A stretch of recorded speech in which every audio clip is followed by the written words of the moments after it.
Баярлалаа миний YouTube channel Автом Орил. Би өнөөдөр дахиад нэг болсон явдлын тухай ярьж өгнө. Эхлэхээс өмнө би ганц хоёр юм хэлчихье. Би сүүлийн 7 хоног энэ одоо дэлхийд даяараа юу болж байгаа энэ George Floyd гээд хүнийг яасан тэгээд энэ жагсалтын тухай би тийм постууд Instagram дээр тавьсан. Тэгээд хүмүүс над руу дигэмээр энэ талаар яриад өгөөч, энэ болсон явдал дээр яриад өгөөч гэж асуусан.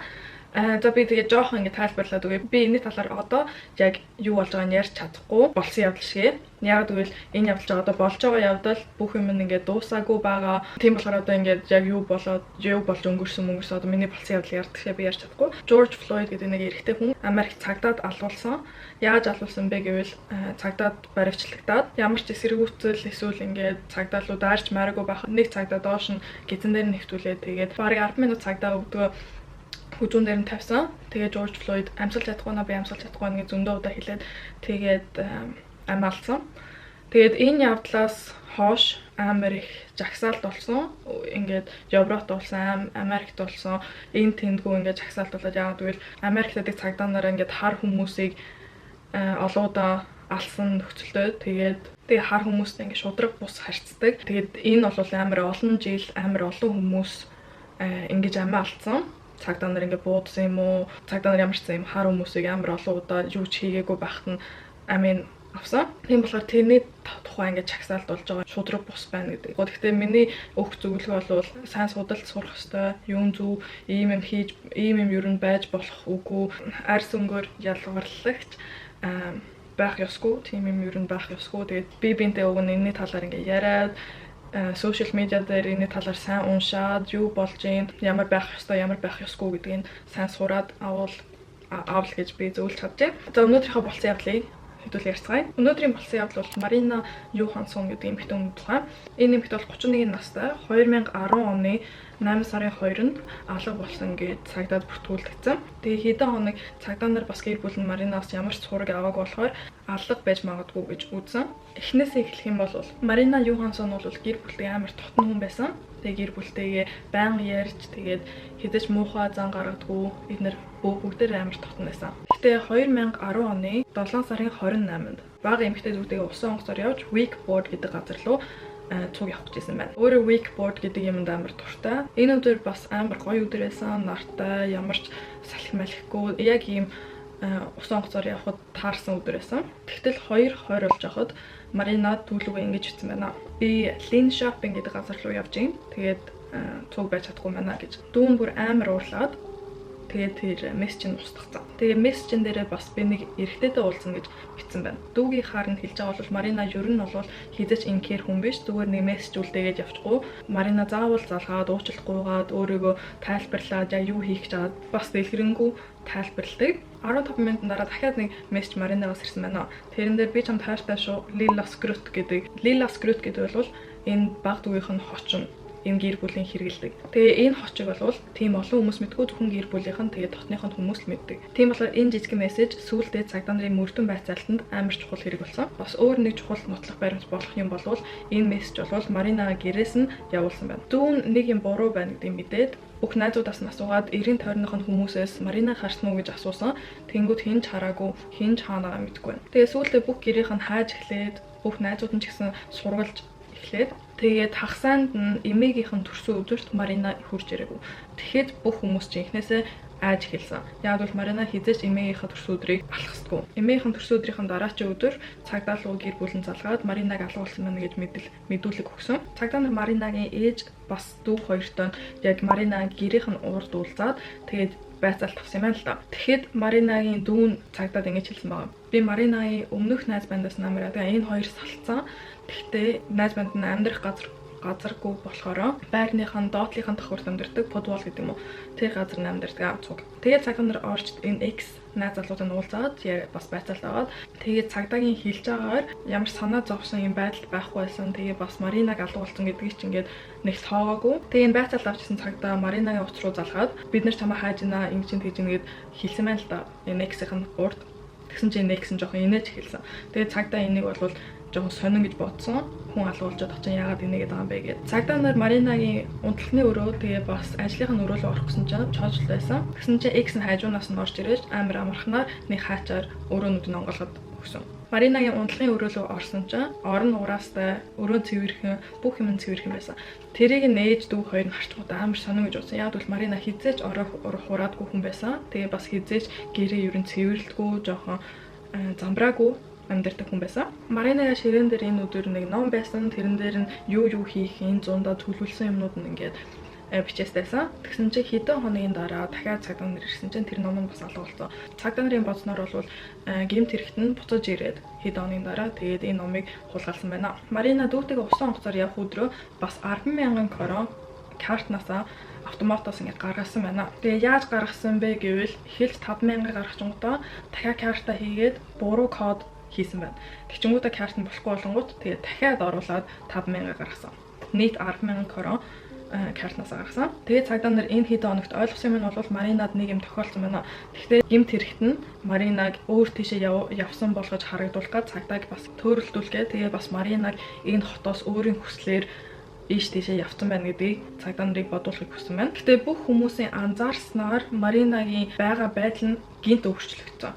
Марина хизээч ингэж мессеж бичдэггүй, Марина хизээч ингэж алга болоод чимээгүй болохгүй хүн байсан. 3 өдөр 7 сарын 27-нд Марина нэг дүүтэйгээ мессеж хийсэн байна л. Тэгээ амар их ингээ мессеж чатлаад 28-ны шөнө хүртэл одоо 00:55 хүртэл мессеж ингээ бичээд байсан. Тэгээд яг тэр мессежийн дараачийн өдрөөс нь эхлээд тэрний дараачийн өдрөөс нь эхлээд мессеж ганц 2 л мессеж явсан. Тэгчмүүд интернетээ юусоо ашиглаагүй, ямар ч тийм сошиал медиа руу ороогүй, Facebook, Instagram юусоо тийм юм руу ороогүй, уцаа ямар ч ингээд ашигласан юм байхгүй. Тийм болохоор ингээд гинт Маринагийн байгаа байдал нь өөрчлөгдсөн. 28-нд нь дүүлүүгээ нэг 2 мессеж явуулсан. Тэгчмүүд 29-нд нь нэг мессеж утаснаас нь явсан байна. Маринагийн алга болсныхаа хэдэн хоногийн дараа энэ X-Nice банд нь баривчлагтаад тэгээд байцаалтанд суусан. Баривчлагтаа Керманд нь 4,060 крон байсан. Тэгээд цагдаа нарын бодохоор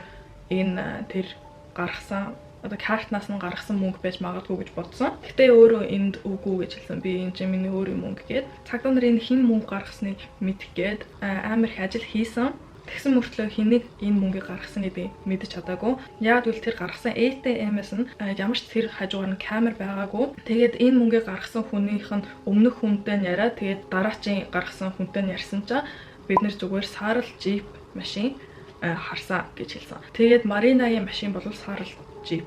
Гэхдээ хин гаргасныг нь хинж мэдгүй. Тэгээ энэ нотлох баримтууд бол ашиглахад амар сул байсан. Энэ X-Nice банд нь бол өмнөхөөс жоохон асуудалтай хүн байсан. Одоо цагтаатай холбоотой гэсэн үг. Харт тамхины асуудалтай, ливрийн асуудалтай, тэгчмүүдээ бас зодооны асуудалтай. Тэгээ энэ X банд нь Маринаг алсан гэж шижигдэн болоод тэгээ өдөртөө өөрөө үгүй би тэгээгүй гэж хэлсэн. Маринагийн ямар ч сан гэрийн шалгаад одоо Марина гимцэн болвол хаана ингээ гимцэн байна, юу болсон нэг гэрээс нь шалгаад. Гэтэ энэ гэрийн шалгалтын дээр цагдаа нарын хийсэн хамгийн том алдаа байсан. Яг үл эднэр амар том нотлох баримт үлдээсэн. Энэ шалгалтын дээр цагдаа нарын бодсон юм бол эднэр юу ч олоогүй гэж бодсон. Гэхдээ тэдний үлдээсэн 2 юмны нэг нь бол хан дээр нэг жижигхэн нүх. Тэгээ цагдаа нар бас илүү их томоор хааж эхэлсэн. Тэгээд нохоо, морь, helicopter, усан цэлэгч тэгээд бүх хүмүүс ингээ хааж эхэлсэн. Гэхдээ юу ч олдоогүй. Марина энэ X-Nice бандтайгаа 2006 онд уулз. Гэр бүлийнх нь хэлж байгаа юм бол Марина энэ хүнтэй нийлснээсээ хойш жоохон өөрчлөгдөж эхэлсэн. Юу нэ гэвэл илүү их бага харьцаатай болсон гэр бүлтэйгээ дүүгийнх нь нэг анзаарсан юм бол энэ гурал цуг байсан байна л та. Тэгсэн чинь X-Nice банд нь гинт Марина руу ингээд орлоод эхэлгүй юм. Тэгсэн чинь дүүн жоохон ааж эхлээ. Тэгээд Марина одоо уухгүй бүр амар орлоод өөдөөс нь бүр чимээгүй болтол нь ойрлно гэж бодсон чинь Марина чимээгүй бүр юу ч биш юм шиг ингээд суудсан. Тэнгүүт дүүн жоохон ааж эхэлсэн. Манай ихч одоо ямар болцсон юм бэ гэж бодож эхэлсэн. Гэхдээ энэ хоёрыг салсны дараа Марина буцаад өөрийгөө олж эхэлсэн. Тэгээ гэр бүлтэй буцаад ингээд дотн олоод Тэгтээ ганц хийж чадаагүй юм нь бол энэ X-Nice бандыгаа хөөж чадаагүй. Энэ X-Nice банд нь өөр явах газар авахгүй. Тийм болохоор Марина за чи байр олтлоо. Миний энэ доотлох давхарт амьдар гэж хэлсэн. 2010 оны 7 сарын эхнэр Марина нэг эрэгтэйтэй цуг гэрлүүг хөргүүлсэн машинаар. Тэгээ цагдаа нар шалгаад үзсэн чинь энэ X-Nice банд нь өөрийнхөө утаснаас энэ машиныхаа дугаарыг хаагаад энэ ямар хүн бэ гэж судалсан байгаа. 7 сарын 27-нд 2010 онд Марина тэгээд энэ X-Nice банд хоёр нь X-Nas бандын төрсөн өдрийн тэмдэглэл гээд цугийн wakeboard гэдэг газар руу явсан байна л да. Энэ хоёр хоёулах нь 9 онгоцоор ингээд яваа. Тэгээ буцаад ирсэн чинь гэр бүлийнх нь байсан. Гэр бүлийнх нь анзаарсан юм бол Марина энэ хоёр хэрэлцсэн. Энэ хоёр бие биелэн муухай хараад тэгээд хоёулаа ингээд жоохон ууртай байсан. Тэгээ энийг бүгдээрээ хараад ажилласан. Тэгээд Марина гэр бүлийнхэнтэй за баяртай гэдэг амар хурдан баяртай гэж хэлчихэнгүүтээ яваад өгсөн. Оройн Марина дүүтэйгээ заагаар уйлаад ярьсан. X-Nas банд энэ хоёр нь муухай хэрэлдээд тэгээд Маринад амар хэцүү тэгээд дүүтэйгээ ярьж байхдаа уйлсан. Тэгээ бас цагдаа нар энийг шалгаад үзэхэд мессежүүдийг харахад бас ингээд бит хоёр муудалцсан, ингэсэн тэгсэн ингээд амар их муулсан мессежүүд байсан. 8 сарын 13-нд энэ 38 настай X-Nas банд нь шоронгоос суулгагдсан. Яагаад гэвэл энэ нотлох баримтууд нь тийм хүчтэй биш байсан болохоор тэгээд цаг хугацаа амар их явсан. Тэгээд хинч юу ч болсныг мэдгүй цагдаа нарч ажил нь ингээд урагшлахгүй, хинч Маринатай холбогдохгүй хаашаа явсан гэж мэдгүй. Тэгээд өвөл болж эхлээд гэр бүлийнхэн за бид хэдүүлээ Маринагийн байрыг нь хүнд хөслүүл яа тэгэхгүй бол өвөлжөнгөө хөнгөө байхад муухай гэж бодоод хүнд хөслүүлсэн. Тэгээд хөслүүлсэн хүн болвол ингээд эднэрийг таньдаг гэр бүлийнхэн наац нэмэн л да. Тэгээд энэ гэр бүлийнх нь эхнэр нь мадрасаа солиё гэж бодоод мадрас ор хүнжлийн давуунуудаа солиё гэж бодоод Маринагийн хүнжлийнхэн давуугийн хуулж эхэлсэн. Энэ бол 1 сарын 4-нд 2011 онд хүнжлийн хуулж эхэлсэн чинь гинт дээдлийн мадрасыг сүгсэн чинь ингээд нэмэх мадрас тэрийг нь сүгсэн чинь нийл цус мадрас нэрнэ. Тэгээд энэ бол миний яриадсан том нотлох баримт нөгөө цагдаа нарын алдсан гэдээсэн. Тэгээд цагдаа нар буцаад ирээд энийг үзээд хамгийн хэцүү юм нь бол ийм удаан цаг өнгөрцөн байхад хизээ болсон Маринаг алгуулсан дараа нь юм уу өмнө юм уу хизээ гэдгийг мэдхэд хэцүү. Тэгээд цагдаа нарт амар их асуудал гарч ирсэн. Энэ явдлаас болж, энэ алдаанаас болж. Тэгээд цаг нар дахиад шалгаад үзсэн чинь хан дээрээс нь нүхийг ч гэсэн олсон. Тэр нүхийг шалгаад үзсэн чинь Маринад өмнө байсан өвөөгийнх нь сумдаа яг адилхан нүх байсан. Тэгээ амар мундаг хүмүүс авчираад энэ ажил дээрээс сайн хүмүүс авчираад тэр цусыг нь шалгуулад хизээ болсныг нь мэдгээд 7 сарын сүүлээр тэгээ бас жоохон дараа нь байж магадaltaй гэж гарч ирсэн. Гэхдээ 100% биш энэ хариу нь бол. Тэгээ бас цагдаа нарын судалсан юм нь бол энэ цус хэр их цус вэ ер нь. Тэгээ шалгасан чинь 2 литрээс дээш. Тэгээд ийм юм дээр ингээ мэрэгжлийн эмч хэлж байгаа байхгүй юу? 2 литрээс дээш цус бол Маринагийн биенийх нь 36% нь. Тэгээд тийм их цус алдах юм бол тийм болохоор заавал төргөн тусламжтай л байвал ийм их цус алдаад хүн амьд гарч чадахгүй гэж хэлсэн. Илүү их судлаад шалгаад үзсэн чинь энэ дээдлийн тавьсан байсан мадрас нь бол Маринагийн өөрийнх нь мадрас биш. Тэр мадрас нь бол энэ X-Nas бандынх нь мадрас байсан байна. Тийм болохоор Маринагийн өөрийнх нь мадрас алгуулсан. Тэгээ бас өөр юу алга болсон бэ гэвэл тэр ном, утас, паспорт, компьютер. Тэгээ өнөөдөр хүртэл зарим энэ юмнуудын зарим нь олдоогүй байгаа. Тэгээ X-Nas банд дахиад баривчлагдаад тэгээ байцаалтанд ороод тэгээд хэлж байгаа минь бол энэ хоёрын хамгийн сүүлийн ярьсан үе бол 7 сарын 8-нд байсан. Тэгээд Марина асуусан юм байна л да. 7 сарын 29-нд GPT гэртээ хоноорой гэж асуусан.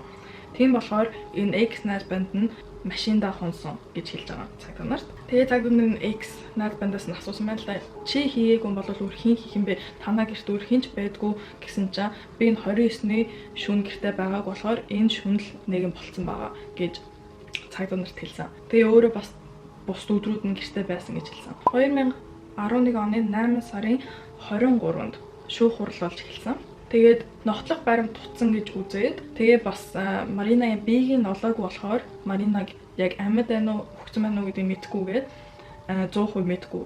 Тийм болохоор ямар ч ял өгөөгүй. Гэтэ прокурор нь дав залдаад жоохон нотлох баримт олж ирээ тэгээ дав залсан чинь ял өгөөгүй. Тэгээд X-Nas банд нь 11 оны 12 сарын 25-нд сул тавигдсан. 2012 он болоо тэгээ X-Nas банданд суулгадаад. Гэхдээ Missing People гэдэг нэг юм байгууллага байдаг. Хүмүүс хайлтж тусалдаг. Тэд нэр хайлцаагээд 2012 оны 4 сарын 14-нд хайлтж эхэлсэн байна л да. Тэгээд бид нэр цагдаа нарын мэдүүлгийг авцсан. Юу хаана хайсан, хаана очиж үзсэн гэдгийг цагдаа нарын одоо мэдж байгаа юмнуудыг авцсан. Тийм болохоор эдгээр бүх шин газрууд энэ ийшээ явж болохоор гэж бодоод шинэ газруудаар хааж эхэлсэн. Тэгээ энэ 14-нд бол амар бороотой өдөр байсан. Тэгээд нэг олон хүмүүс хайлцаагүй. Тэгэхээр хаажсан хэдхэн цагийн дараа юм болсон гэж дуудлага ирсэн. Тэр нь бол яс олцсон. Тэгээд эмэгтэй хүний хувц олцсон гэж мэдүүлэг ирсэн. Цагдаа нар тийшээ очиод үзсэн чинь амтны яс байсан. Тэгээ хувц нь бол Маринагийн хувц биш гэж гарч ирсэн. Гэхдээ яг цагийн дараа дахиад нэг мэдүүлэг орж ирсэн. Тэр нь бол амар том ууттай юм байна. Тэгээд дотор нь хувцаагаа юм шиг харагдсан. Тэд нэр гэхдээ онгойлгож үзээгүй. Гэхдээ ингээд хувцаагаа юм шиг харагдсан. Тэгээд нэлээд цустай байна гэж хэлсэн. Цагдаа нар очсон чинь нэг амар том уутанд амар сайн нууцсан. Тэгээд эднэрийн хэлж байгаагаар бараг амтан ч олохооргүй нууцсан. Хүний бие дотор нь байсан. Гэр бүлийнх нь одоо энэ Маринагийн бие мөн үгүй юу гэдэг шалгах гээд очсон чинь Маринагийн бие нь амар туурсан байсан. Марина жоохон том юм байна л да. Том биетэй. Тэгээд амар турхаа болсон байсан. Тийм болохоор ингээ бараг танихааргүй. Тэгээ нүүр мөрийг харахад ч гэсэн ингээ танихгүй байсан.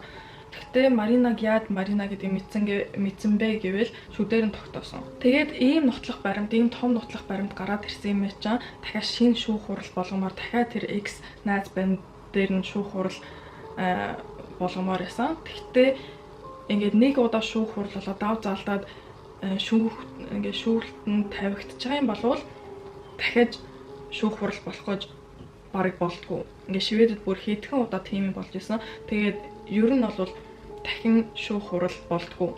Тэгээ энэ тийм болохоор прокурор нь дахин хүсэл явуулаад дахиад шүүх хурал хийх хэрэгтэй, дахиад шүүх хурал хийх хэрэгтэй. Бид нэр илүү их нотлох баримт олгосон гэдэг. Дахиад нэг нотлох баримт байгаа хгүй юу? Энэ бол 7 сарын 29-нд нэг мессеж Маринагийн утаснаас явсан гэсэн шүү дээ. Тэгээд тэр өдөр нь X найз банд нь гэртээ байгаагүй гэж хэлж байгаа. Тэгээд X найз бандынх нь хэлж байгаагаар болвол тэр өдөр Марина амиа алдсан байхаа, намайг гэртээ байхгүй байхад гэж хэлж байгаа. Одоо 28/9-ний шөнө. Гэхдээ 29-нд өдөр нь Маринагийн утаснаас X найз банд руу мессеж явсан байгаа. Тэгээд тэр мессежийг бол X найз бандынх нь утаснаас олдохгүй. Гэхдээ Маринагийн утаснаас ингээд харсан. Эднэрийн мессежүүдийн буцаа нээж.